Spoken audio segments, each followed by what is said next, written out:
د میدان وردګو صنعت او سوداګرۍ مسؤلین وایي د یاد ولایت والي ملا خیرالله خیرخوا په هڅو د کرنې برخې د لا پیاوړتیا په موخه د میوو د ساتنې او له میوو د جوس او مربا د تولیدي کارخونو د جوړولو لپاره یې د خصوصي سکتور په چوکاټ کې سهامي شرکت رامنځته کړ.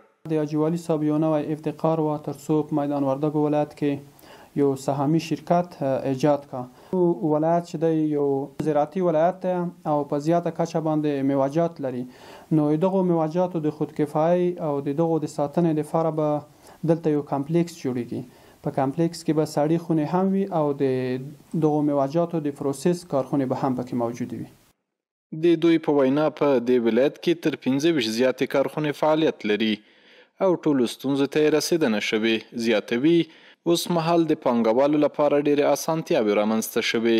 تقریبا د 25 نه په لوړ تعداد باندې دلته فعلا تولیدي شرکتونه فعالیت کوي او یو د خوشخبرۍ خبر دا دی چې زموږ په صنعتي ښارګوټو کې عملاً کارونه روان شوي دي او په راتلونکي وخت کې به انشاءالله یو فعال صنعتي ښارګوټی موږ ولرو.